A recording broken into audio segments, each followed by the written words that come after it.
아멘. 네. 4일째입니다. 생각보다 굉장히 빨리 지나가죠? 네. 오늘 하나님의 말씀은요, 시편 말씀을 보고 싶습니다. 시편 31편 말씀 보고 싶습니다. 시편 31편.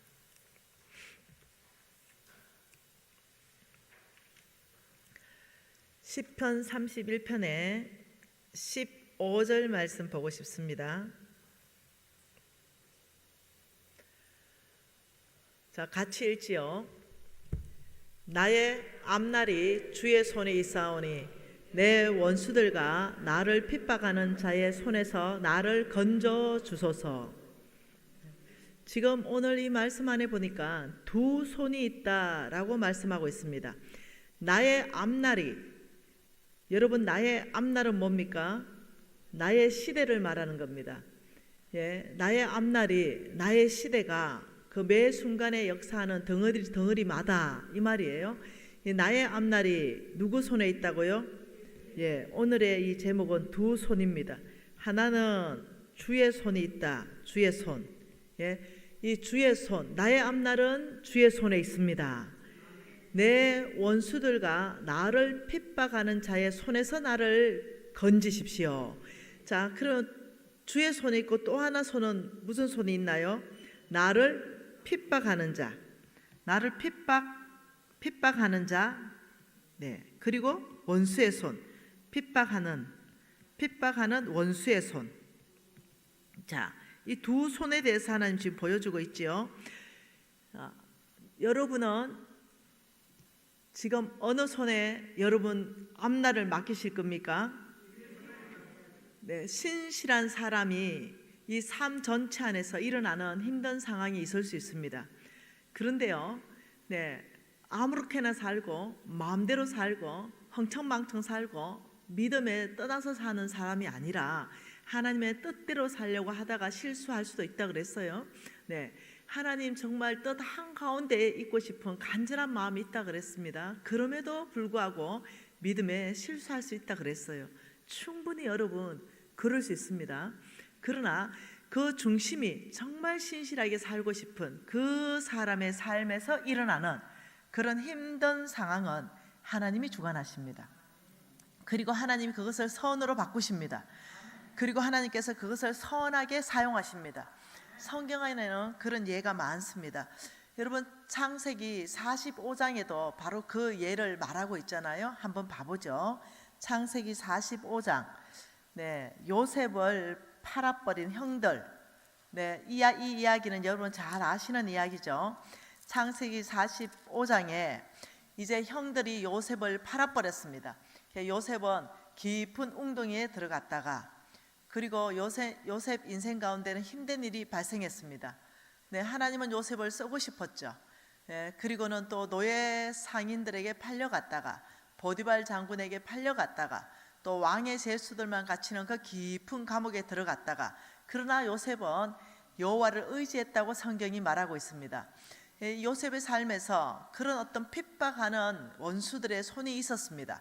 형들을 통해서 핍박하고 노예 상인들을 통하여 핍박받고, 보디발 집에 가서 또 그 와이프를 통하여 또 핍박받고, 네, 이런 핍박하는 손들이 늘 요셉의 상황 가운데 있었지만 나의 하나님은 요셉의 모든 앞날을 주관하셨습니다.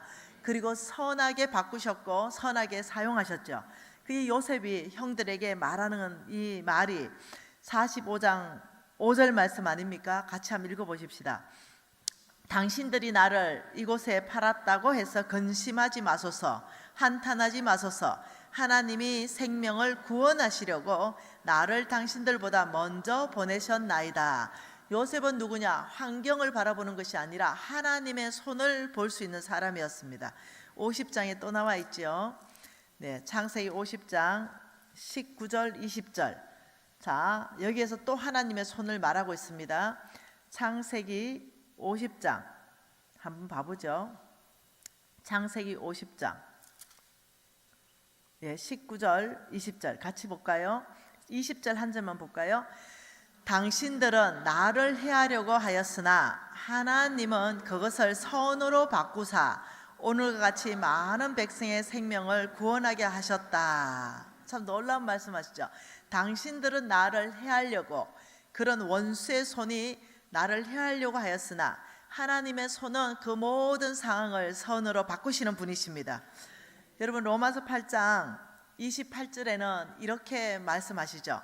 하나님을 사랑하는 자, 곧 그의 뜻대로 부르심을 입은 자에게는 모든 것을 협력하여 선을 이루니라.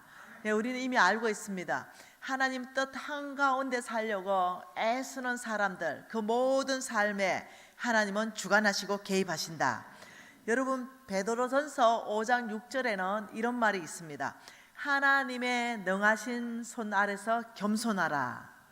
때가 되면 너희를 높이시리라. 네, 우리 하나님은 하나님의 뜻대로 살려고, 신실하게 살려고 반응하는 그 사람들의 모든 삶을 주관하시는 분이십니다. 베드로전서 5장 7절에는 이렇게 말씀하십니다. 너의 염려를 다 주께 맡겨라. 이는 그가 친히 너희를 돌보심이라. 여러분, 믿음이 뭡니까? 믿음이라는 것은 돌파하는 힘입니다. 어떠한 상황도 돌파할 수 있는 힘은 믿음입니다. 여러분, 건강이 무너졌으면 그 건강을 돌파하는 힘도 믿음입니다. 여러분, 재정이 무너졌으면 그 재정을 돌파하는 힘도 믿음이에요. 성경 전체는 하나님의 언약과 약속으로 꽉 차 있는데 누가 믿느냐? 믿는 자는 현실화될 것이다. 믿음은 히브리서 11장 1절 뭐라고요? 믿음은 바라는 것들의 실상이요, 무엇을 바랄 것인가? 하나님이 약속하신 것, 하나님이 언약하신 것을 바라는 바로 그 믿음, 그리고 약속하신 것을 신뢰하는 것, 바로 그것이 믿음입니다. 내 환경이 얼마나 절망적인지, 얼마나 낙심적인지 여기에 집중하는 게 아니에요. 원수의 손에 집중하는 게 아닙니다. 믿음이라는 것은 말씀하신 바를 그대로 믿는 게 믿음입니다. 아, 나를 핍박하는 원수의 손이 있지, 당연히. 하나님이 허락하신 그 범위 안에서 활동하는 그 원수들이 있는 거예요. 그 원수들이 내가 잘못해서 내가 그 원수의 계략에 말려들 수도 있는 것입니다. 부정직하게 살아서 그렇게 말려들 수도 있는 거예요. 그러나 내가 하나님의 뜻 한가운데로 삼손처럼 돌아온다면, 어저께 말했던 룻과 나오미처럼 돌아온다면, 하나님께서는 보리밭을 준비하시고 다시 머리털을 자라게 하시면서 하나님께서는 때가 되면 우리를 높이시는 줄 믿습니다. 믿음이라는 것은 바로 그런 것이에요. 여러분, 믿음이라는 것은 하나님이 성경에서 두 손이 있다라고 말씀하셨을 때, 아, 나를 돕는 주의 손이 있구나, 이걸 믿는 것이 믿음입니다. 아, 이 상황 가운데 돕는 주의 손을 바라보는 것, 바로 이게 믿음이에요. 여러분, 소망이 어디서부터 오는지 압니까? 그것은 말씀의 기반 가운데 두는 믿음, 거기서부터 소망이 오는 거예요. 여러분, 소망이라는 것은요, 모든 역사의 주관자는 하나님이시다, 전능자시여 나의 모든 앞날, 나의 역사를 주관하시는 분도 주님이시다. 여러분, 여기서부터 소망이 오는 거예요. 오늘 저는 대선이 참 재밌더라고요. 미국 대선이요. 여러분, 모든 여론은 100% 바이든이 이긴다 그랬습니다. 또 엄청나게 거기 도박꾼들이요, 바이든한테 90% 배팅을 했어요. 아, 그런데 선거 결과가 나왔죠. 트럼프가 승리했습니다. 아, 뒤집어졌습니다. 놀라운 일이에요. 여러분, 모든 건의는 하나님께로부터 나오는 줄 믿습니다. 소망은 어디에 있습니까? 소망은 하나님은 역사의 주관자이시다. 우리는 트럼프가 잘할지 바이든이 잘할지 우리는 아무도 몰라요. 그러나 제가 하나 아는 것이 있습니다. 하나님께서는 그의 뜻대로 그를 세우신다. 하나님께서 왕을 세우시고 왕을 폐하신다고 말하셨습니다. 하나님은 나라를 세우고 나라를 폐한다고 말씀하셨습니다. 그러니 우리가 마음에 들지 않는 대통령이 탄생했다 하더라도 우리는 함께 연합하여서 이 나라를 잘 되도록 해야 되는 겁니다. 우리가 마음에 드는 대통령 편에만 계속 설 게 아니라 계속적으로 이 나라가 어떻게 하면 주의 뜻대로 갈 수 있는가, 어떻게 잘하면 잘한다고 박수를 쳐줘야 되고, 못하면 못한다고 따끔하게 말하면서 이 나라가 바로 갈 수 있도록 하는 거지, 무조건적으로 내가 마음에 안 든다고 끄집어 내리려고 하는, 이거는 크리스찬이 아니라는 거예요. 여러분, 우리의 소망이 어디에 있습니까? 네, 보이지 않아도 일하신 하나님, 네, 느끼지 못해도 일하신 하나님, 절망 가운데서 사막에 길을 내시는 분, 이 소망이 없는 가운데서 사막에 강을 내시는 분, 바로 그 하나님은 전능자시여 그 하나님 나에게 소망을 주시는 분, 그분이 나를 돌보시는 아빠, 아버지, 여기서부터 소망이 있는 것입니다. 여러분, 믿음은 바로 그런 것이에요. 하나님께서 내가 너를 절대로 떠나지 않고 내가 너를 절대로 버리지 않겠다. 여러분, 이걸 믿는 게 믿음입니다. 아무리 낭만과 절망 가운데서도 아빠는 전능자요 주님의 뜻 한가운데서 신실하게 살고 싶습니다. 그러나 제가 잘못 선택했습니다. 라오미처럼 잘못된 선택을 했습니다. 가면 안 되는 곳을 갔습니다. 삼손처럼 드릴라의 품에 있으면 안 되는데 그 세상의 품에 있었습니다. 그 음란한 품에 있었습니다. 기근이 없어 보이는 바로 그곳으로, 모압 땅으로, 금오서신 그곳으로 제가 내려가는, 제가 하나님 뜻 한가운데 있고 싶었지만 저의 실수입니다. 이때 삼손은 눈이 다 뽑혔지만 하나님은 머리털을 다시 나게 하시면서 삼손에게 다시 한번 세컨 찬스를 주셨습니다. 나오미에게도 마찬가지죠. 다시 한번 세컨 찬스를 주셨죠. 바로 이 하나님이 저와 여러분의 하나님이십니다. 하나님은 지금 저를 여기에 왜 보내셨겠어요? 하나님은 지금 여러분에게 저를 통해서 하실 메시지가 있는 거예요. 소망의 메시지. 너희들의 미래는 희망이다, 소망이다. 저를 통해서 제가 느끼는 거예요. 특별히 이 교회에 하시는 메시지를 제가 알아듣는 거예요. 나의 자녀들아 돌아오라. 나의 자녀들아 하나님의 뜻 한가운데로 돌아오라. 이제는 더 이상 방황하지 말고 혹시 잘못된 선택을 했다 하더라도 너희들은 다시 나에게로 돌아오라.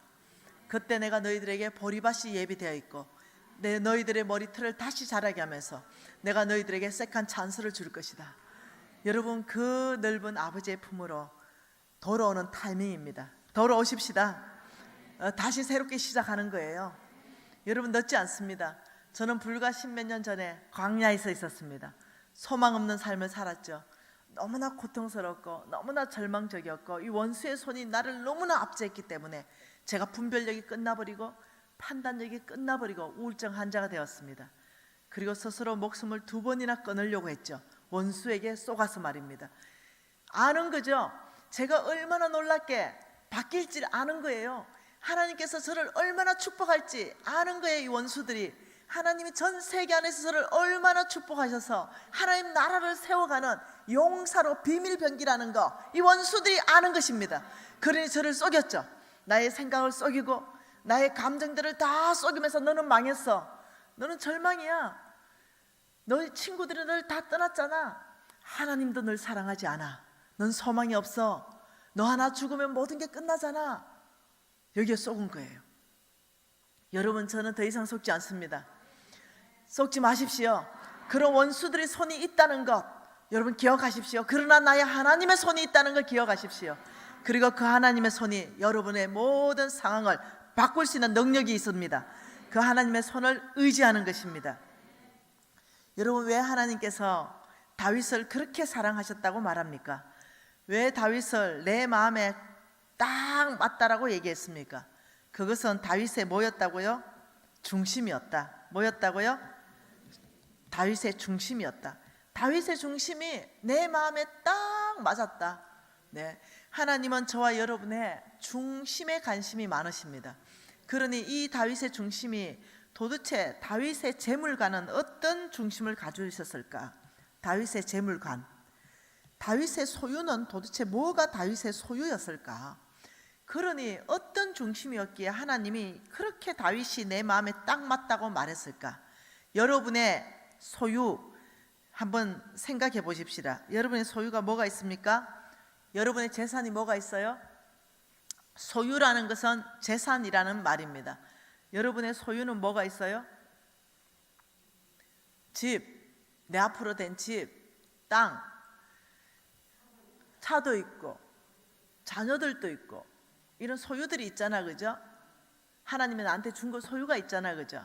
다윗도 소유가 있었어요. 다윗의 소유는 무엇이었을까? 이거 한번 공부해 보죠. 시편 119편입니다. 왜 하나님이 다윗이 그렇게 마음에 들었을까? 시편 119편 다윗의 소유에 대해서 밝히고 있습니다. 119편입니다. 56절입니다.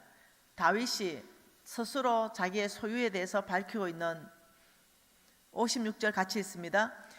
내 소유는 이것이니 곧 주의 법도를 지키는 것이다. 내 소유, 다윗의 소유, 다윗의 재산은 이것입니다. 다윗이 스스로 지금 말하고 있습니다. 나의 소유, 나의 재산은 이것입니다. 그것이 무엇이냐? 주의 법도를 지킨 것입니다. 뭐라고요? 다윗의 소유가 뭐라고요? 놀라운 분이에요. 주의 뭘요? 주의 법도를 지킨 것. 바로 이것이 나의 전부입니다. 이것이 나의 전부예요. 다윗이 왜 이렇게 하나님 마음에 꼭 들은지 알겠죠? 누가 묻습니다. 당신의 가지고 있는 소유, 당신의 재산 전부는 무엇입니까? 이렇게 물었더니 다윗이 말하기를 나의 소유, 나의 재산은 내가 주의 법도를 지킨 것, 이것이 나의 소유의 전부입니다. 왜? 말씀을 지켰다는 거예요. 이 말은 주님이 말씀하는 대로 믿음으로 살아냈다는 것입니다. 이 말씀은 뭐냐? 내가 영원한 그곳에 주의 앞에 서서 받을 상급이 어마어마합니다. 바로 지금 이 땅에 나에게 주어져 있는 땅, 집, 금덩이, 돈들은 나의 소유가 아닙니다. 왜냐하면 주님이 나에게 준 적이 없습니다. 너는 빈손으로 갔고 너는 빈손으로 오게 될 것이다. 이것은 다 주의 것입니다. 그러나 나의 소유가 있습니다. 내 소유는 영원한 상급, 바로 영원한 나라 안에서 하나님께서 약속하신 걸 바로 받는 그 삶. 아버지, 내가 이 땅에서 주의 법도를 지킨 것, 이것이 나의 소유의 전부입니다. 얼마나 멋있어요. 여러분, 실수했죠? 심각합니다. 내 이웃의 자매를 탐내지 말라 했는데 탐냈죠. 그거 숨기기 위해서 살인까지 했어요. 그런 심각한 죄를 졌지만 다윗은 철저한 회개로 돌아왔습니다. 우리 하나님께서는 우리의 죄에 집중하지 않습니다. 우리 하나님께서는 우리 회개하고 돌이킬 때는 흰 눈보다 희게 할 것이며 너의 죄는 기억도 하지 않을 것이다. 너의 죄는 저 깊은 바다에 빠뜨릴 것이다. 낚시 금지, 다시 죄를 끄집어 올리지 말라. 깊은 바다에 빠뜨렸다. 여러분, 정말 믿음 있는 사람은 죄를 다룰 줄 압니다. 하나님 앞에서 회개하고 돌이키고 주께서 완전히 용서했을 때 자유함을 맛볼 줄 아는 사람, 이 사람이 진짜 크리스찬입니다. 이 사람이 정말 예수의 피가 무엇인지 아는 사람이에요. 한번 죄 졌다고 정죄감에 완전히 사로잡혀서 죄인이라고 계속 죄의식에 넣어주는 거, 이게 바로 원수의 손입니다. 이게 바로 원수가 압제하는 것이에요. 어떤 사람은 원수의 대리인처럼 일합니다. 어떤 사람이 죄진 걸 알았다 치면 끊임없이 그 사람의 죄를 온 사방에 다 퍼뜨리는 사람, 혹은 그 사람한테 끊임없이 당신 죄졌다고 정죄하는 사람, 이 사람이 벌써 하나님 앞에 회개하고 돌이켰다고 말함에도 불구하고 끊임없이 죄인이야, 끊임없이 죄를 정죄하는 바로 그 사람이 원수에게 쓰임받는 사람입니다. 나의 하나님은 말씀하시길, 나는 이미 용서했다. 내가 정죄하지 않는데 너는 자유하라. 다시는 그 죄를 짓지 말라. 여러분, 크리스찬이 세상 사람하고 다른 게 크리스찬입니다. 예수의 피는 우리의 과거에 지은 모든 죄를 사하시며 현재 짓고 미래에 지을 수 있는 모든 죄까지 사하는 능력이 있는 줄 믿습니다. 여러분, 정말 예수를 안다면 죄가 싫어집니다. 죄가 미워져요. 하나님을 바라보는 죄의식이 생깁니다. 예수의 피가 모든 죄를 사한다고 그걸 즐긴다, 계속적으로 반복적인 죄를 짓는다, 이 사람 나쁜 사람이에요. 이 사람은 믿음 없는 거죠. 아니요, 이 사람은 아파하면서 주께로 돌아오는 사람이죠. 그러면서 주께서 자유케 할 때, 여러분 그 사람 보고 회개했습니까? 정말 저는 회개했습니다 할 때 하나님이 당신을 자유케 하였으니 너무나 감격스럽습니다. 당신을 옆에 함께 손 붙들어 주겠습니다. 함께 기도해 주겠습니다. 당신이 이 죄를 이길 수 있도록 지지해 주겠습니다. 나는 당신 편에 서 있겠습니다. 여러분, 이게 크리스찬의 진수인 것이에요. 바로 이것이 공의를 긍휼로 쓰는 방법입니다. 우리는 성장해야 되겠습니다. 정말로 달라져야 되겠어요. 그러면서 다윗의 중심이 뭡니까? 참 놀랍게 말하는 거예요. 다윗의 중심이 이렇게 말하는 거죠. 나는 나의 모든 재산이, 나는 모든, 이거 왜 안 나오지? 나의 모든 소유는 주의 법도를 지킨 것입니다. 이거는 없어지지 않습니다. 집은 없어지고 땅은 없어집니다. 천국 갈 때 가져가지 못해요. 그러나 내가 말씀대로 주의 법도를 지키고 삶, 바로 그 삶은 없어지지 않습니다. 영원한 하나님의 나라에 기록되어 있는 상급입니다. 그러니 다윗은 아는 것입니다. 내 소유가 무엇인지 아는 사람. 여러분, 다윗 한번 봐볼까요? 다윗을 연구하면서 저는 많이 성장했습니다. 역대상 말씀 한번 봐보죠. 역대상 29장 말씀 봐보죠. 여기서 다윗을 보면서 우리가 좀 깨닫기를 원합니다. 저도 배우고 여러분도 배우기를 원합니다. 역대상 29장은 성전을 건축하는 예물에 대해서 나온 말씀입니다.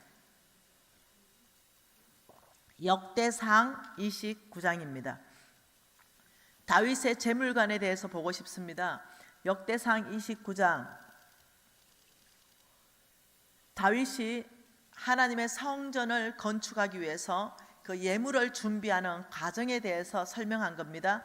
29장 2절 말씀 한번 읽어보겠습니다. 뭐라고 말합니까?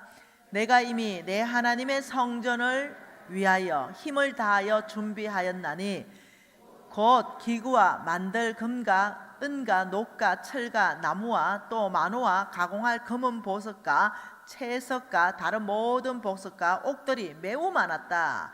역대상 이 말은요, 첫 번째, 나는 공적으로, 공적으로 매우 많은 것을, 모든 걸 준비했다.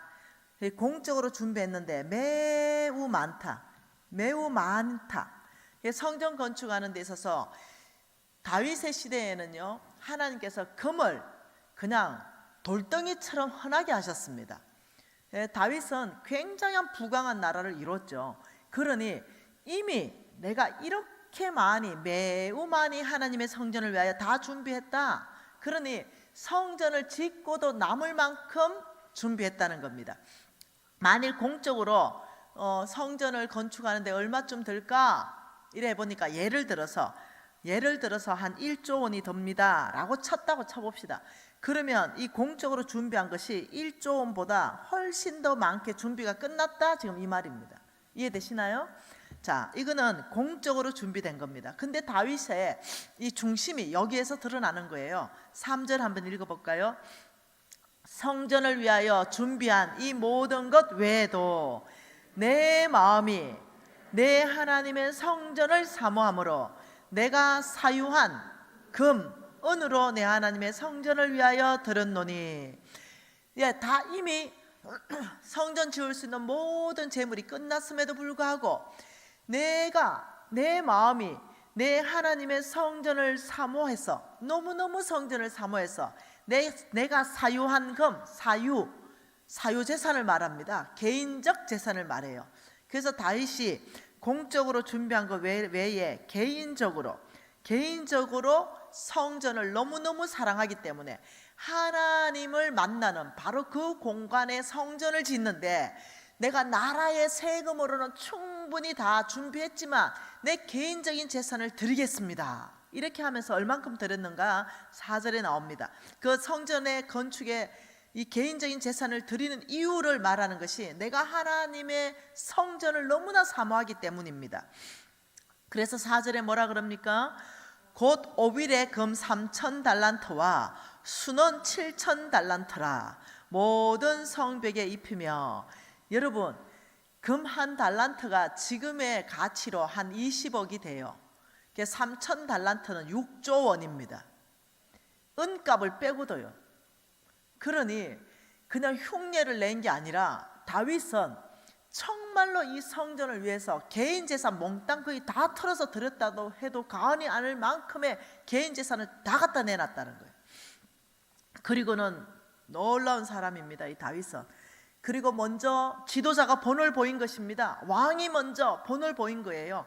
그리고는 5절에 금은 그릇을 만들며 장인의 손으로 하는 모든 일에 쓰게 하였노니 오늘 누가 절거이 손에 채워 여호와께 드리겠느냐. 다윗이 왕이 먼저 하나님의 성전을 내가 얼마나 사모하는지를 먼저 다 개인 재산 드리면서 도전합니다.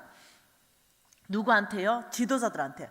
누가 오늘 절거이 손에 채워서 하나님께 예물 드리겠느냐. 여러분, 여기에서 우리는 성전 건축할 때 많은 힌트를 얻게 되는 겁니다. 목사님들이 먼저 어떻게 해야 되는가 힌트를 얻게 되는 거죠. 지도자들이 먼저 어떻게 해야 되는가 힌트를 얻는 겁니다.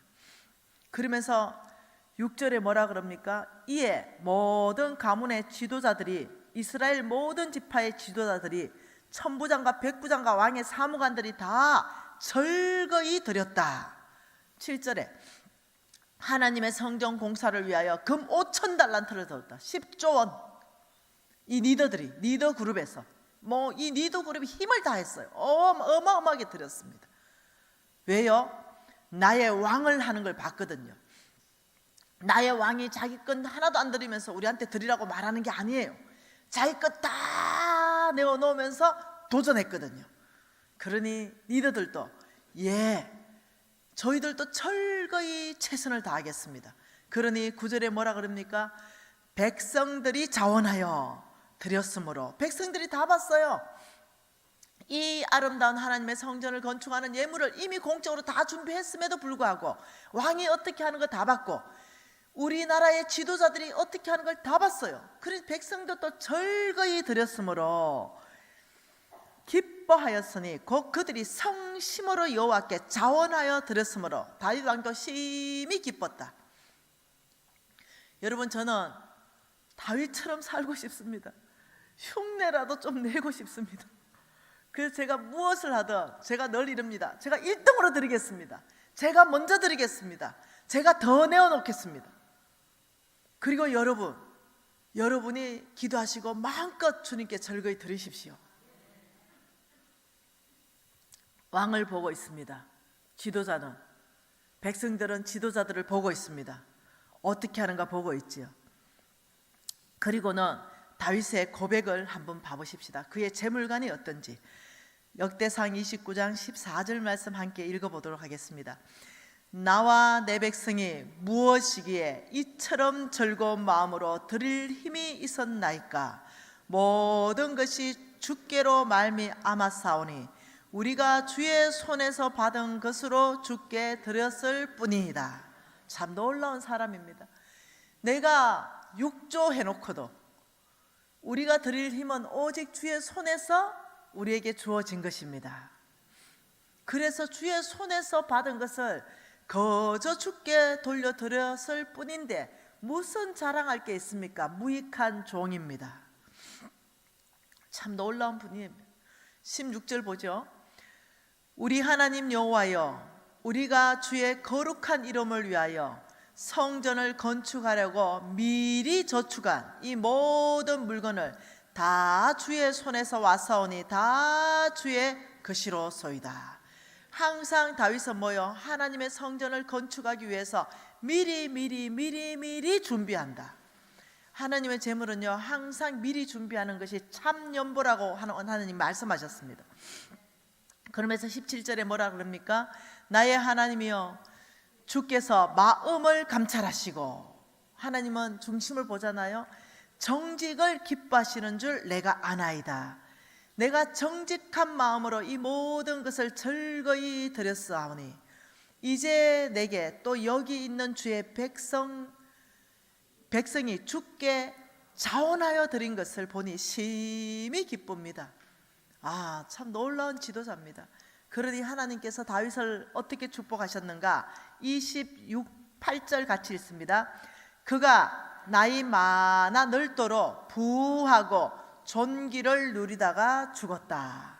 우리 하나님이 그의 마지막을 아주 존귀하고 아주 어려움을 많이 겪었던 왕입니다. 다윗은 원수의 손에 많이 붙여졌던, 여러분 시편 읽어보세요. 다윗이 얼마나 고통스러웠는지. 네, 다윗은 위에서 사울 왕 때문에 고통받았죠. 밑에서 또 압살롬 반역으로 고통받았죠. 굉장한 고통 가운데 다윗의 역사 안에서는 늘 다윗은 강야에 있었어요. 굉장히 쉽지 않은 삶을 살았습니다. 그런데 하나님께서 항상 존귀를 누리게 하시고 부하고 늙어 죽도록까지 축복하셨다. 여러분, 다윗의 재물관이 뭐라고요? 이 다윗의 재물관은 참 놀랍죠. 여러분 재물은 뭡니까?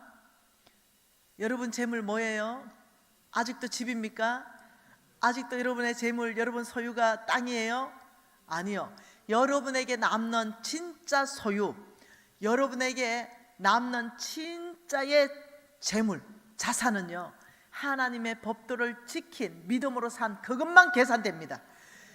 여러분, 아브라함의 인생의 역사 안에서 아브라함이 주의 뜻 밖에 있었을 때는 아예 계산되지 않는 계산들이 나옵니다.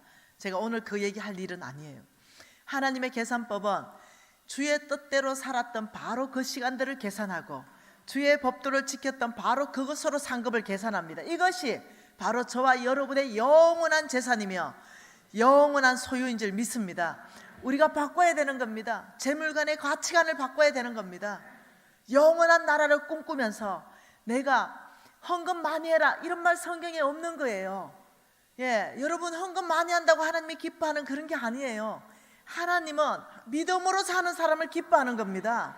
그러니 믿음으로 사는 바로 그 삶 가운데 하나님은 뭐라냐? 그것이 너의 소유가 될 것이다. 천국에 오면 그것이 다 상급으로 계산되어서 너에게 면류관이 기다릴 것이다.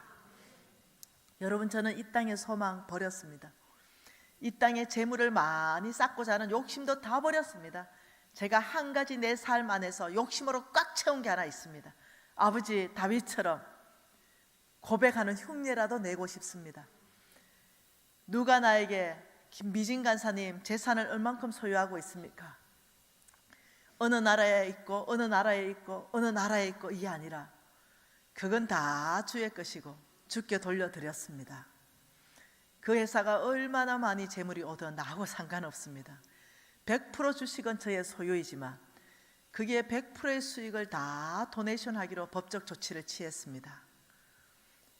저의 진짜 소유를 묻는다면 내가 주의 법도를 바로 지킨 것, 믿음으로 살아낸 것, 그것만 나의 소유입니다. 그것만 하나님이 나의 소유로 인정하십니다. 그것만 나에게 면류관을 주실 상급입니다. 여러분, 우리 바꾸십시다. 오늘 다윗을 하나님께서 그냥 쓰시지 않았습니다.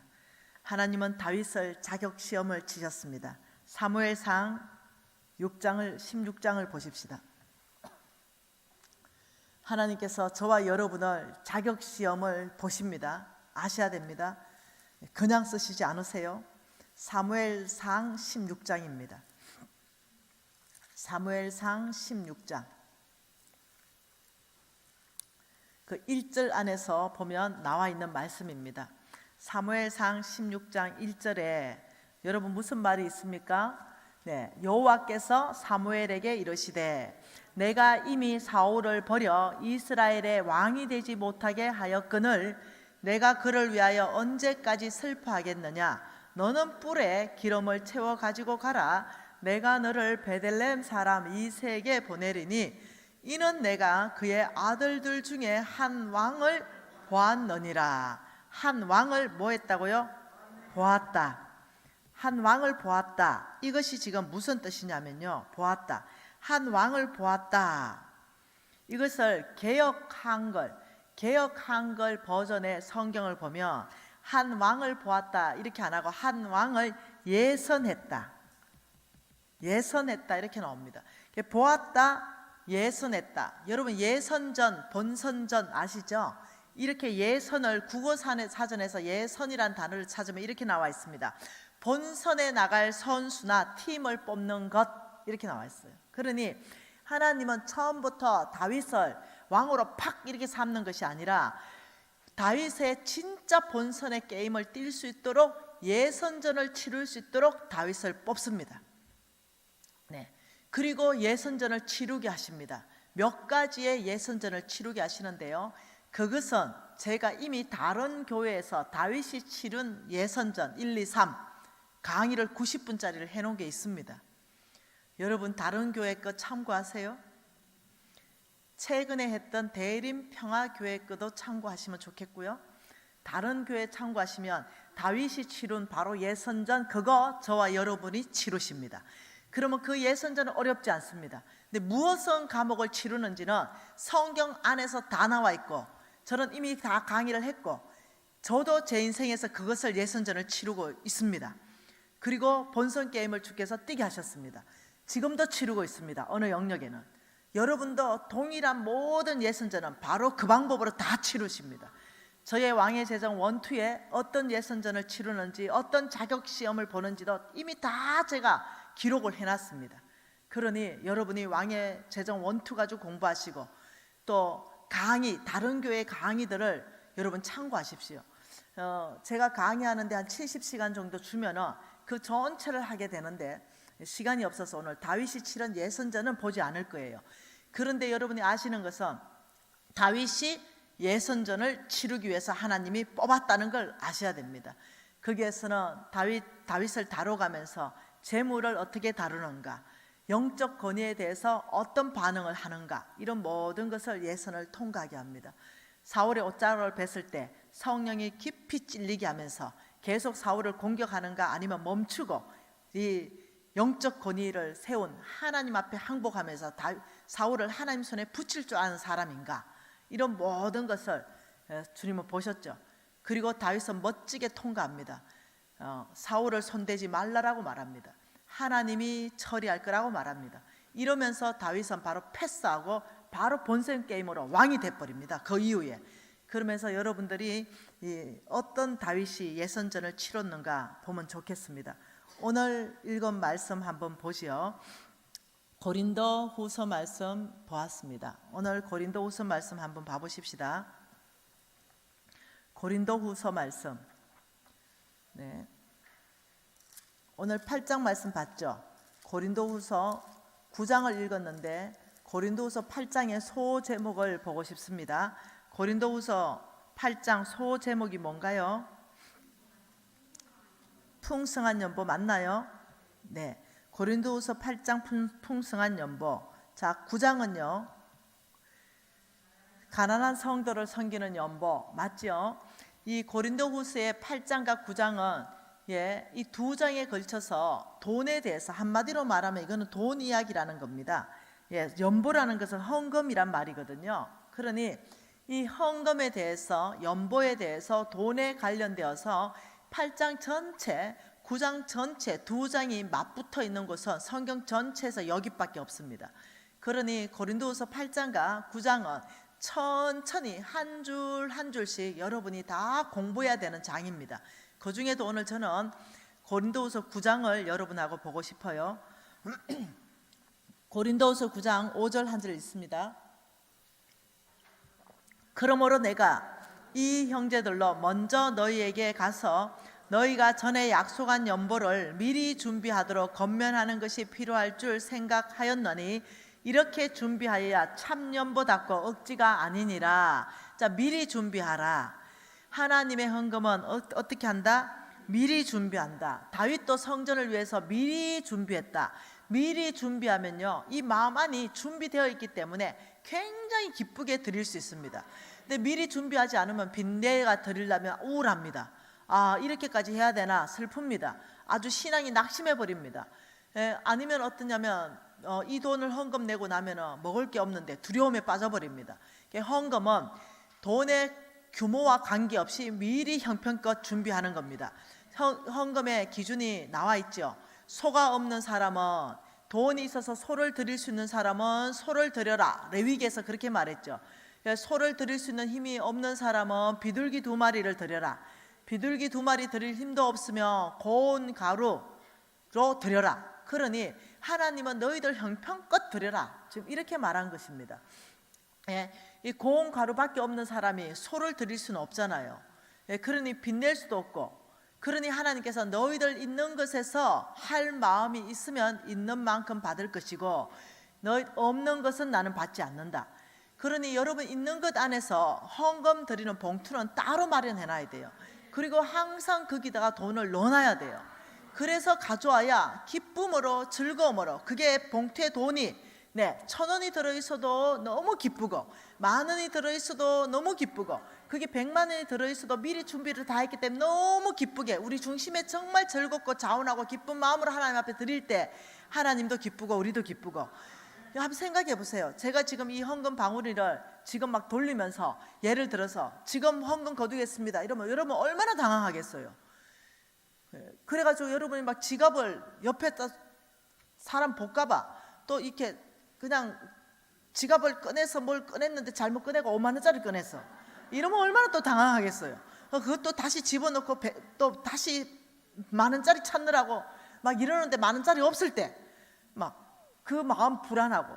하나님이 다 보시고 있는데 얼마나 나도 민망하고 하나님도 민망합니까? 네, 그 5만원짜리 딸려 놓을 때 안 즐거운 거야 벌써 막. 네, 뭔 말 이해되죠? 그런데 10,000원을 드리더라도 미리 딱 봉투에 이렇게 담아 놓으면 너무 기쁘게 드릴 수 있는 거예요. 그래서 하나님께서는 참 연보의 정의를 미리 준비하는 연보는 참 헌금이다 이렇게. 하나님 왜냐하면 중심이니까, 하나님은 중심에 관심이 있으니까.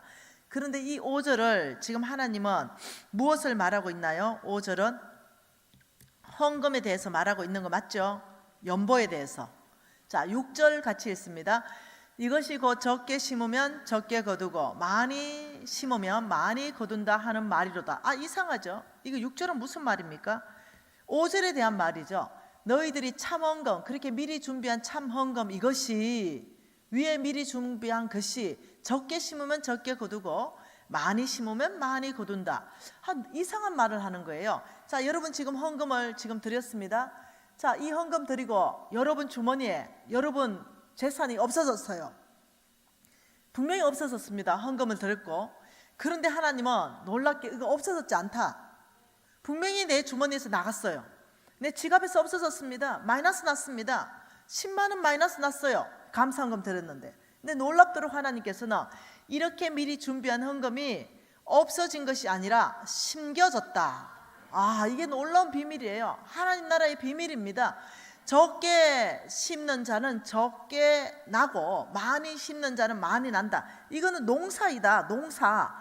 이것은 없어지는 것이 아니라, 너희들이 미리 기쁘게 준비한 것은 없어지는 것이 아니라 농사이다. 심어졌다. 여러분 이 헌금 드릴 때 아깝다는 생각이 그러면 안 들죠? 이게 없어졌다 생각하면 아까울 수도 있어요. 그런데 이게 없어지는 것이 아니라 심겨졌다. 이런 완전히 달라져 버리는 거예요, 생각이. 성경에서는 심겨지는 헌금이 어떤 건지를 나와 있습니다. 어디에 하는 것이 심겨지는 건지. 여러분 농사는 어떤 건지 알죠? 농사는 어떤 거냐? 여러분 씨 있잖아요. 조 있죠, 조. 눈에 보이지도 않은 조. 좁쌀 알잖아, 조. 이 조 하나를 심으면 조대가 올라와요. 그 조대를 직접 잘라가지고 쭈루룩 떼서 세려봤다니까요. 신학생 3명이서 진짜로 24,000개. 왜냐하면 신학생들이 하도 부흥 강사들이 10,000배로 축복해 주세요 이러니까 참 뻥도 심하다 이랬는데 아닌 거야. 하나님의 축복은 한 알에서 24,000개. 이게 농사예요. 여러분 해바라기 씨 알지요? 그거 하나를 심으면 해바라기 대가 올라오고 큰 해바라기가 1개 또는 2개 열려요. 그러면 씨 한 개에서 그 씨를 털어버리면요 한 대가 나와버립니다. 그거는 수만 개의 알이. 이게 바로 농사예요. 감나무 있지요? 한 그루를 심으면요 감이 한 500개 달리는 걸 봤습니다. 그게 농사입니다. 강어 있잖아요. 강어 한 마리가 알 나쁘면 수만 마리 나버려요. 이게 농사예요. 여러분 감자 심어봤어요? 감자 하나를 가지고요 싹이 납니다. 그러면 감자 하나에 보통 싹이 5개 이상 나요. 그러면 감자를 싹 난 부분을 잘라가지고 감자 한 개를 5토막 내가 심거든요. 그러면 감자 하나가 5토막에서, 자 이거 한번 봅시다. 이게 지금 감자거든요. 그러면 놀랍게도 이게 쌍눈이 이렇게 나요, 감자에. 그러면 이것을 요렇게 잘라가지고 요걸 심는 거예요. 그러면 이 감자, 요 분명히 감자 한 개인데 요 한쪽에 이 감자가 20개가 달려 나와요. 그러면 감자 한 개에서 감자가 몇 개가 됩니까? 이게 100개가 나오는 게 100개. 이게 농사라니까요. 농사는 항상 배가입니다. 여러분 고추 한번 심어봤습니까? 고추대가 부러질 만큼 달려요. 이게 농사예요. 근데 지금 하나님이 뭘 말씀하시냐면 너희들이 미리 기쁘게 준비한 그 연보가 참 연보고 이것이 적게 심으면 적게 열리고 많이 심으면 많이 열린다. 없어진 게 아니라 어떤 헌금은 농사법이 적용되는 게 있다. 성경은요, 농사법이 적용되지 않는 헌금도 있다라고 말합니다. 그러면 농사법이 적용되는 헌금이 있고 농사법이 적용되지 않는 헌금이 있다면 뭘 해야 되겠습니까? 농사법이 적용되는 헌금을 해야 되잖아요. 똑같이. 자, 지금 여기 오늘 이만큼 헌금 봉투가 하나님 앞에 드려졌습니다. 자, 이만큼 드렸죠. 이 중에도 어떤 헌금은 농사법에 적용되는 헌금입니다.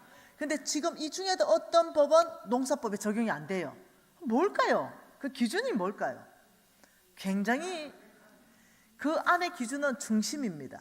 이 안의 중심에 정말 하나님께 내가 드렸는가, 아니면 내 위신 때문에 그냥 마지못해서 억지로 내 체면 때문에 이거 부흥회 하는데 내가 장로나 돼가지고 그래도 한 5만 원이라도 감사헌금 안 하면 내가 위신이 말이 아니지. 이것은 뭐예요? 내 위신을 세우기 위해서 쓴 그냥 돈이에요. 없어지는 돈입니다. 똑같이 이 봉투에 이렇게 드렸다 하더라도 그게 아니라 없는 중에 1,000원이 이 안에 들어있다 하더라도 이 부흥회에 주신 은혜가 너무 감격하고 하나님을 너무 사랑해서 1,000원을 드렸다도 그 중심에 하나님께 드린 거라면 이것은 농사법이 적용되는 거예요. 그래서 하나님께 드릴 때 그 중심에 인색하지 말아야 된다. 네. 그러면서 뭐라고 합니까? 또 7절에 같이 한번 읽어볼까요? 각각 그 마음에 정한 대로 할 것이요 인색함이나 억지로 하지 말지니 하나님은 절겨내는 자를 사랑하시느니라. 너는 인색함이나 억지로 하지 마라. 그렇게 할 바에는 하지 마라. 참 놀랍죠? 이 헌금을 하라 해야 되는데 하지 마라. 인색함이나 억지로 할 이유 없다. 왜? 하나님은 절겨내는 자를 사랑하시기 때문에 인색함이나 억지로 체면적으로 하는 것은 농사법이 적용 안 된다. 여러분 이왕이면 농사법이 적용되도록 헌금하는 지혜가 있기를 바랍니다. 그러면서 이 7절은 다시 하나님께서 헌금에 대해서 말씀하셨습니다. 헌금의 원리에 대해서 또 말했어요. 헌금. 자, 그러면 8절은 뭐라고 말씀합니까? 같이 읽을까요? 하나님이 능히 모든 은혜를 너희에게 넘치게 하시나니 이는 너희로 모든 일에 항상 모든 것이 넉넉하여 모든 착한 일에 넘치게 하려 하심이라.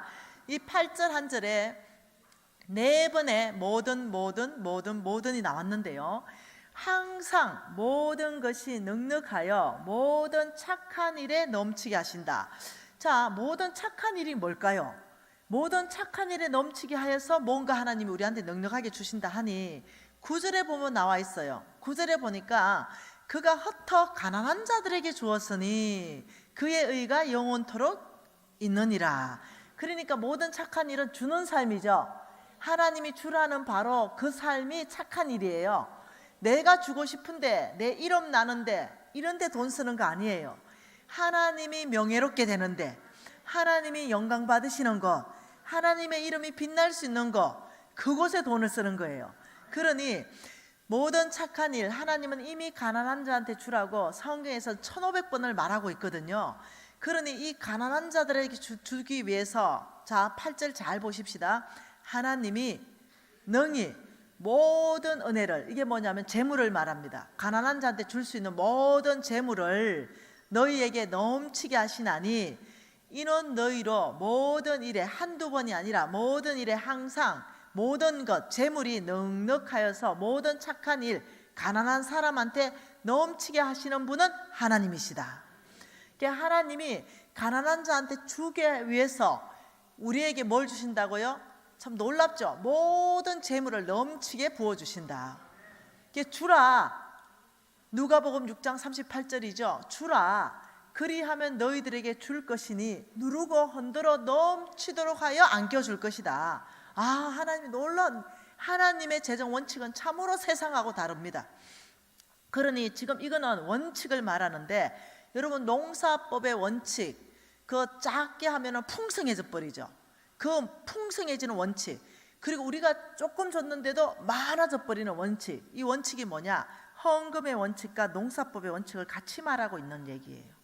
자, 그리고 9절 읽어보죠. 그가 헛터 가난한 자에게 주었으니 그의 의가 영원토록 있느니라 한가 같으니라. 9절도 보니까 이걸 국어로 분석해 보니까 이것도 헌금 플러스 농사입니다. 법입니다.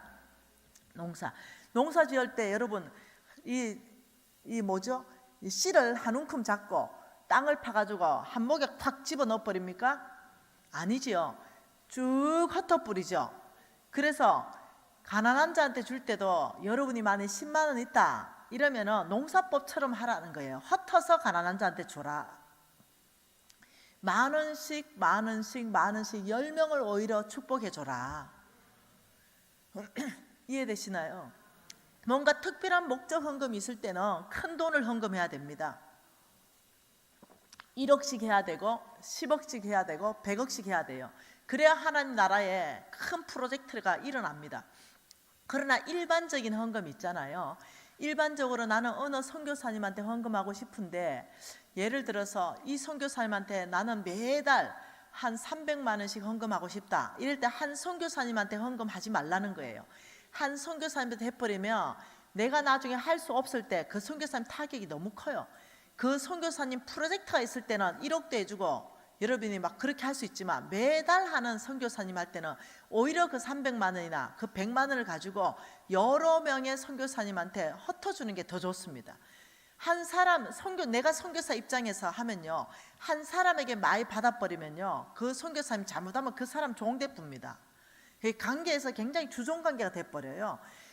내가 선교 후원 관리를 많이 해봤는데 최고 좋은 게 뭐냐면 한 2만 원, 3만 원짜리를 100명, 200명에서 받는 게 최고 좋습니다. 그러면 한두 명 끊어지고 떨어져도 보충할 수가 있는데, 어느 한 사람한테 의지하다가 관계가 틀어져 버리고, 이래 되면 굉장히 어려움을 겪습니다. 그래서 우리가 일상적인 헌금을 할 때는 여러 곳에 흩어서 하는 게 좋다. 지금 농사법 같이 해라. 자, 10절입니다. 10절 같이 읽을게요.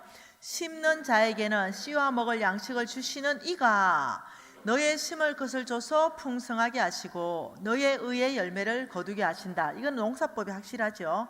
자, 다시 10절은 농사에 대해서 말씀하셨습니다. 11절요. 너희가 모든 일에 넉넉하여 너그럽게 연보함은 그들이 우리로 말미암아 하나님께 감사하게 하는 것이다. 이거는 주는 삶. 11절, 이거는 헌금에 대해서 말하고 있죠. 칠판 한번 봐보십시다. 하나님은 엄청나게 얘기하셨어요. 자, 고린도후서 8장과 9장에 몽땅 연보, 헌금, 돈에 대해서 말하는데, 이것을 놀랍게 헌금은 농사법이다, 헌금은 농사법이다, 헌금은 농사법이다, 헌금은 농사법이다, 농사와 헌금을 같이 말씀하면서 우리에게 이해를 주고 있다는 거예요. 그러니 우리는 끊임없이 하나님께 뭔가 드리고 나면 없어졌다라고 생각하는데, 하나님은 no. 너희들의 헌금이 없어지는 것이 아니라 내가 받는 헌금이 있다. 그 헌금은 없어지는 것이 아니라 농사법이 되어서 땅에 지금 묻히고 시간이 되면 열매 맺고 그것이 30배, 60배, 100배의 결실이 내는 바로 그 헌금이 있다. 너희들이 나에게 준 것, 지극히 작은 자, 가난한 자에게 한 것, 그것은 곧 나에게 한 것이다. 그들은 너희들에게 갚을 힘이 없으니 내가 너희들에게 갚겠다. 성경이 꽉 차게 그런 말씀을 하고 있습니다. 오늘 10절에 하나님이 이렇게 말씀합니다. 농사라는 것은 항상 씨가 있어요. 씨가 있어야 농사를 짓는데, 10절에 심는 자에게는, 저와 여러분이 이제 심는 자입니다. 저희들의 시간을 심고 저희들의 부지런함을 심고, 성경은 부지런하면 열매가 많이 난다 그랬거든요.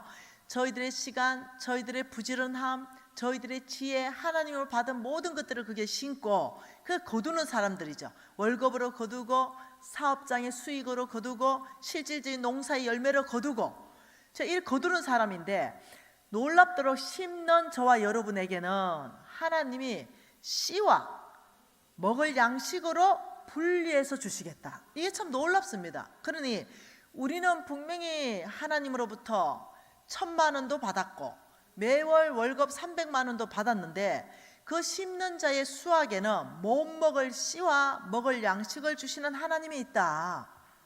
여러분 10절 다시 보세요. 심는 자에게는 씨와 먹을 양식. 자, 보십시오. 자, 저희들이 심었죠. 심는 자에게는, 이것은 심는 자는 수확하게 돼 있다. 수익, 수익이 있다. 여기에는, 이 수익에는 먹을 양식과 못 먹을 씨가 있다. 이걸 얘기하는 거예요. 너희들이 얼마를 수확하든 거기에는 하나님이 축복하는 거다. 햇볕 주고 물 주고, 그래서 열매가 나고, 또 어떤 사람은 건강을 보장해서 직장 다닐 수 있도록 보장해주고, 혹은 최소한 직장에서 일할 수 있도록 지혜를 주시고, 이게 다 하나님이 하시는 일이에요. 어떤 사람은 너무나 건강해서 노가다라도 몸으로라도 떼어서 그 재물을 얻을 수 있는 능력도 주시고, 어떤 사람은 엄청 DNA를 똑똑하게 하셔가지고 공부를 열심히 해서 의사도 되게 하시고 판검사도 되게 하시고, 여러분 이게 다 주의 은혜인지 아셔야 됩니다. 내 친구가 의사 하나가 있었는데요. 이 친구가 교만해요. 맨날 이렇게 해요. 교회 나가는 애예요. 교회 다니는데도 우리 만나면요, 뭐 들고 나온지 압니까? 의사 면허증 들고 나옵니다. 그리고 뻑하면 우리 앞에 놔놓고, 나 이거 하나 딴다고 진짜 고생했다 이러면서 늘 가방에 넣어 다녀요. 그래서 늘 그걸 자랑을 하는 거예요. 그래서 내가 교만하기는, 네가 딴 줄 아냐. 너 DNA 자체에 그 지혜와 지식의 영, 그 하나님이 풀어준 거다 그거. 야 미진아, 네 그런 소리 하지 말아라. 난 4시간 잠자고 공부했다 평생을, 이러는 거죠. 그래서 내가, 네 그런 말 하지 말아라. 나도 4시간 이상 자본 적이 없다 공부하느라고. 근데 나는 서울대 근처도 못 가봤다. 난 대학을 3개나 다녀도 난 다 지방대 출신이다. 내가 공부해도 내는 그게 안 나온다 그 머리가. 내가, 야 똑같은 시간 공부해도 이게 되는 줄 아냐? 하나님의 축복이지. 우리 엄마가 대학 등록금 안 대준다 그래가지고 내가 장학금 받는다고 얼마나 죽을 뻔했는지 아냐 내가, 이러면서. 그래서 내가 그랬어요. 그만하지 마라. 하나님께서 네 그거 수술도 건강 있을 때 수술한다. 건강 없으면 그 수술도 못한다. 의사가 무슨 건강 걱정하냐? 의사는 병 안 드냐? 우리는 피검사 늘 하고 늘 예방하고 잘한다. 네 미진아 걱정하지 마라 이랬는데 걔가 중풍 왔잖아요. 아니 웃을 일이 아닌데 왜 웃는 거야? 그래서 내가, 빨리 한의원 가라 이러니까, 또 양이는 또 한의원은 또 안 가요. 그래가지고 무슨 한의원 이래가지고 입이 돌아갔는데, 반쪽이 마비가 됐으면 한의원 쫓아가가 길을 뚫어줘야 되는데, 그것도 한의원은 또 그것도 신뢰를 안 해요. 또 양이들은. 우리는 한의원 너무 신뢰하는데, 막 그래가지고 때를 놓쳐가 입이 안 돌아왔잖아요. 그래서 손은 반쪽 떨고요. 그래가지고 의사 그만뒀어요. 선교사로 나갔지. 여러분 웃을 일이 아니라니까요. 이게 하나님께서 붙들어 줄 때야 의사가 돈 벌지요. 그 건강 이러면 안 온다니까요. 그래서 교만하면 안 된다니까요. 숨 쉬는 것도 이렇게 해야 돼요. 은혜입니다. 여러분 숨 못 쉬는 사람 얼마나 많아가 산소 호흡기 달고 있는가 여러분 모르시죠? 여러분 아침에 눈 뜨는 것도 은혜입니다. 숨 쉬는 것도 은혜고, 모든 게 은혜예요. 그런데 내가 똑똑해서, 여러분 의사들 참 교만한 해질 가능성이 있어요. 판검사들 교만해질 가능성이 있어요. 나름 뭔가 수고를 했고 자기가 이뤘다 생각하거든요. 아니요. 하나님께서 딱 눌러버리면 그날로 죽습니다. 우리 겸손하십시다. 저는 뭘 생각하냐면, 이 보리 추수할 때 낫 가지고 추수하잖아요. 낫.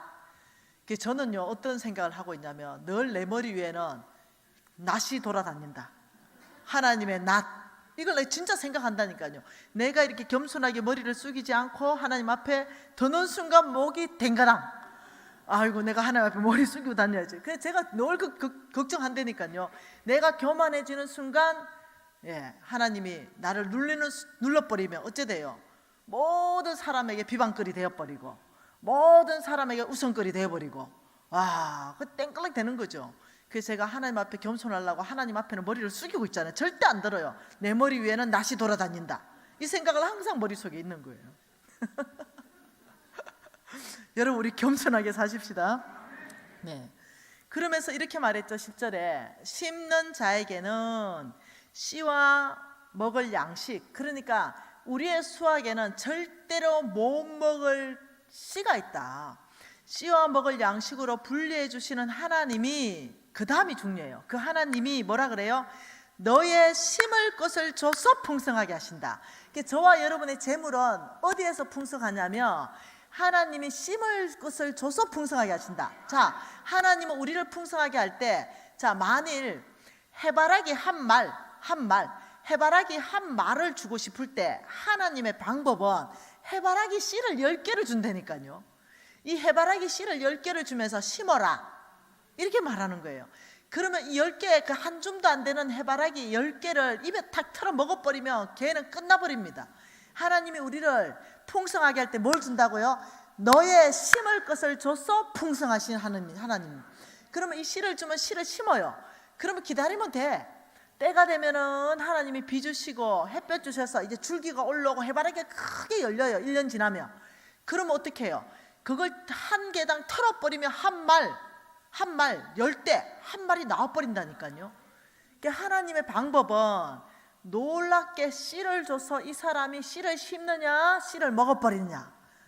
씨를 심으면 하나님의 방법으로 풍성하게 해줄 것이요, 씨를 먹어버리면 너희들이 가난하게 사는 게 당연하다. 하나님은요 너무너무 공평하십니다. 네. 그래서 하나님은 똑같이 씨를 주십니다. 그리고 그 씨를 심고 거기서 열매 내게 하십니다. 그래서 하나님의 방법은, 그래서 하나님은 공평하시다 그러는 거예요.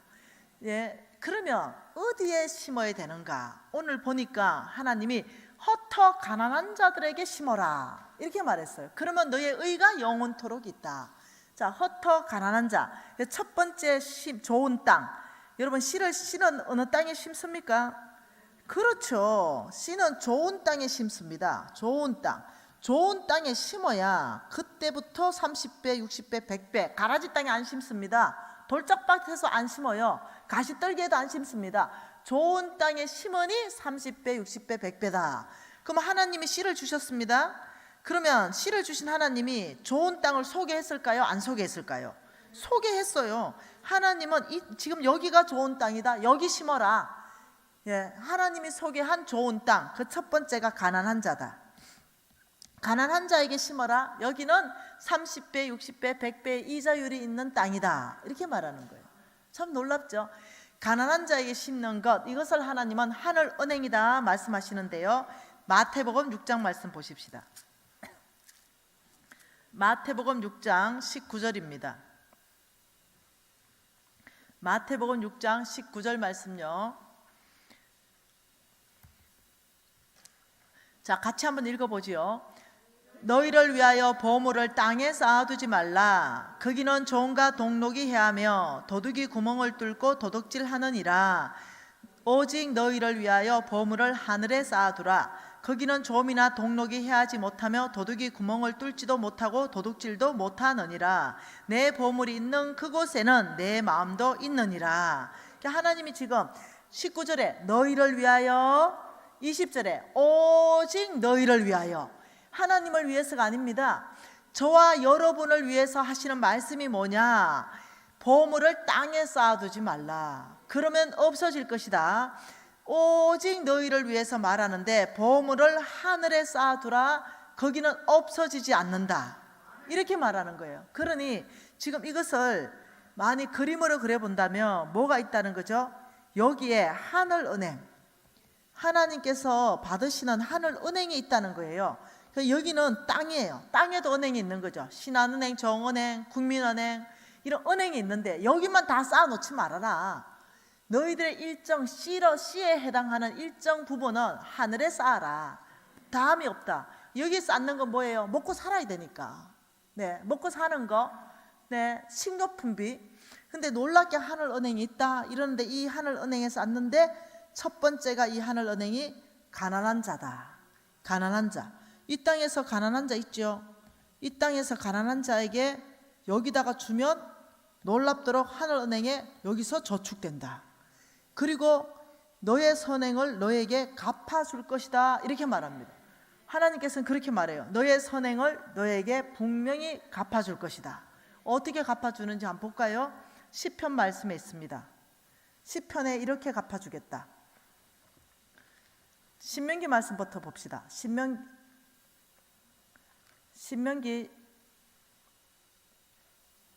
말씀 먼저 봅시다. 시편 41편 보십시다. 시편 41편 1, 2, 3절 말씀 보십시다. 어떻게 갚아주는지. 네, 시편 41편 1, 2, 3절입니다. 같이 읽을게요. 가난한 자를 보살피는 자에게는 복이 있으며. 자, 무슨 복이에요? 재앙의 날에 여호와께서 그를 건져주신다. 하나님이 갚아주는 게 뭡니까? 첫째, 재앙 만났을 때, 재앙을 만났을 때 누가 건져줘요? 하나님이 건져줄 것이다. 두 번째는요, 여호와께서 그를 지키사 살게 하시리니. 그가 어디서부터 복 받습니까? 죽어서가 아니라 이 세상에서부터 복 줄 것이다. 세 번째는요, 여호와께서 그를 병상에서 붙드시고 그가 누워 있을 때마다 그 병을 고쳐 주실 것이다. 아, 참네. 병 고침. 그것도 한 번이 아니고 누워 있을 때마다 고쳐 줄게. 와, 이게 지금요, 하나님이 뭐라고 말하냐면, 지금 칠판 한번 봐보세요. 너희는 이 땅에 가난한 자한테 주었느냐? 가난한 자는 너희들에게 갚을 힘이 없으니 내가 너희들에게 갚아주는 이자율은 너희들이 재앙 만나면 건져줄 것이다.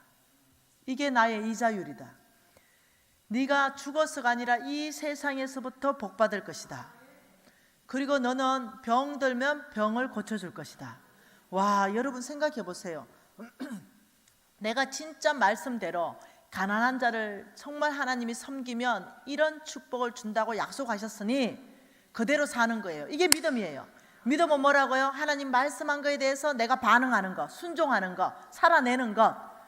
그러면 말씀하신 그 하나님을 신뢰하는 게 믿음이라고 그랬죠. 아버지, 내가 가난한 자를 이렇게 섬겼으니, 아버지, 내가 재앙 만날 때 건져달라 하셨으니 건져주십시오. 아버지, 이 세상에 복 준다 했으니 복 주십시오. 아버지, 내가 병 들었습니다. 병 고쳐주십시오. 저는 주님의 약속하신 걸 믿고 이 삶을 살았습니다. 이게 합법적이라는 거예요. 아유, 우리 어머니는 평생 가난한 자 섬겼잖아요. 우리 어머니가 시집갈 때 참 놀라운 축복 기대 줬죠.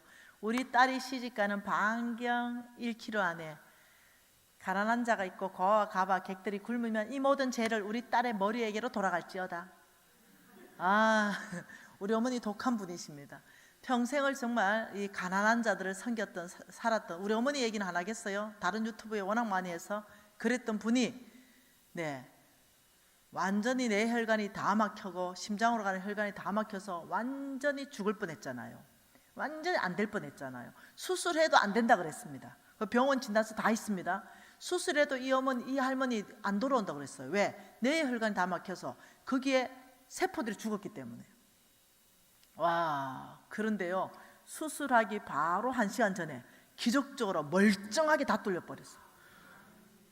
멀쩡하게. 여러분, 보통 일이 아니라니까요. 한두 번이 있는 일이 아니에요, 이런 일이. 여러분, 저는 아는 게 있습니다. 나의 하나님은 민수기 23장 19절에 거짓말하지 않으신다.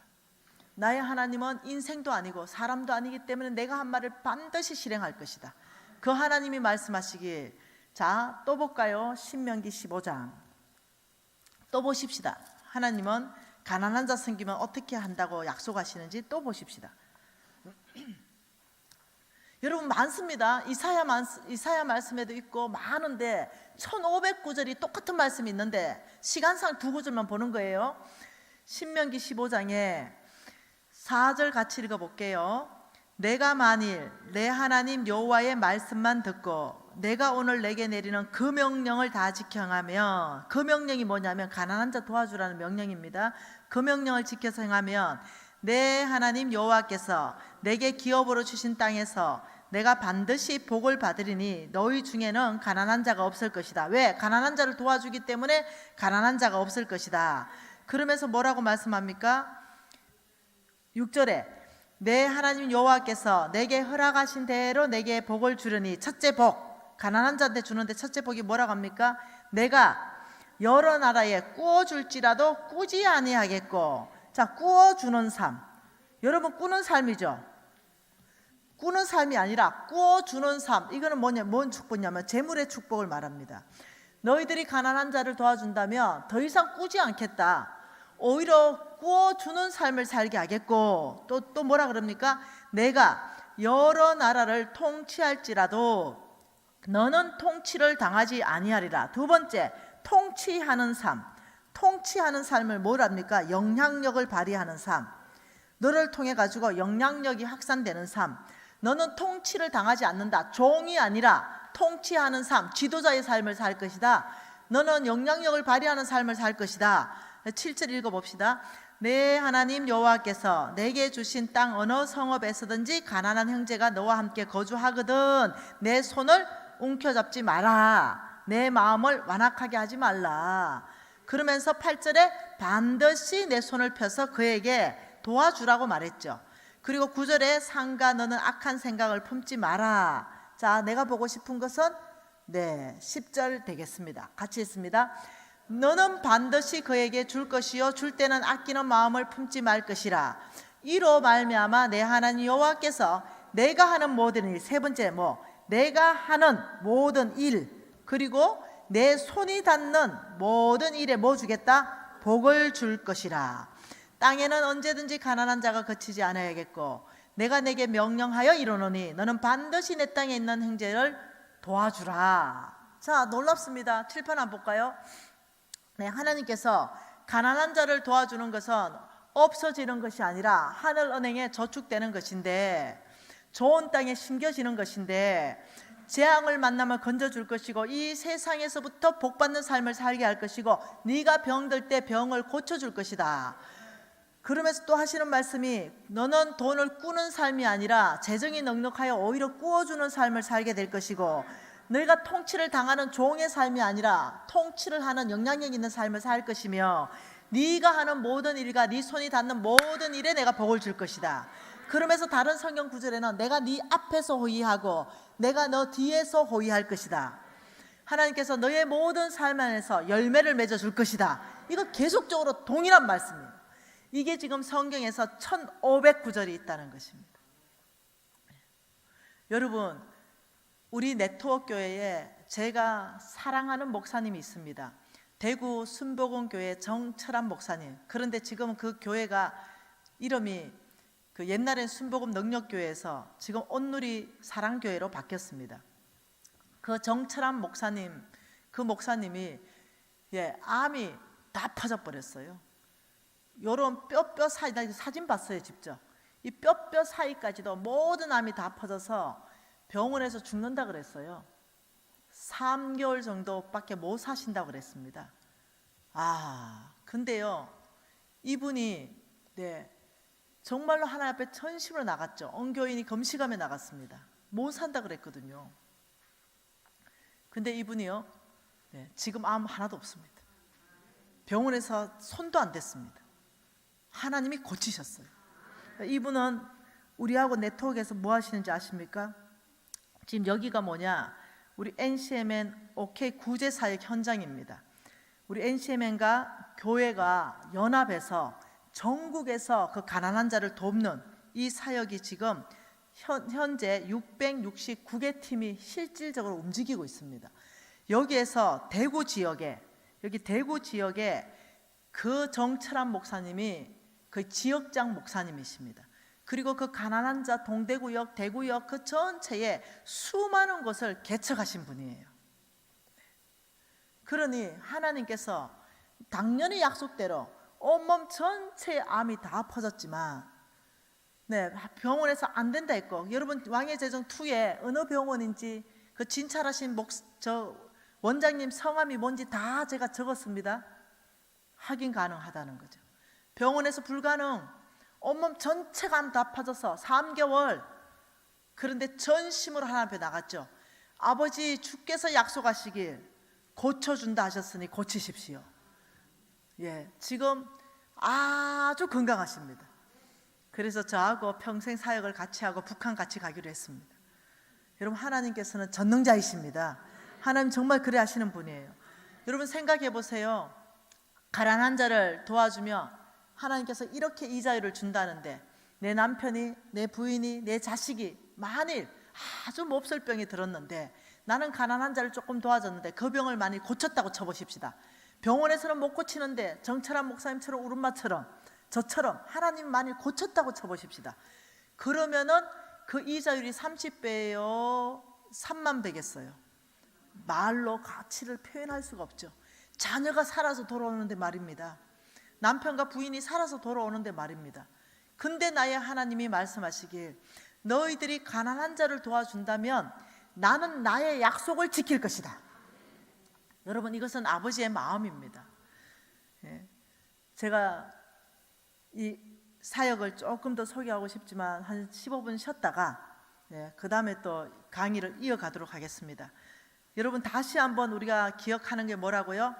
나의 하나님은 가난한 자에게 마음이 많으시다. 그리고 나의 하나님은 다 먹지 말라고 하였다. 씨로 주라. 이 말은 하나님이 가난한 자, 너희들의 수익에서 가난한 자에게 줄 수 있는 씨 부분이 포함되어 있는 거 먹지 말아라. 그거는 가난한 자한테 꼭 줘야 될 것이다.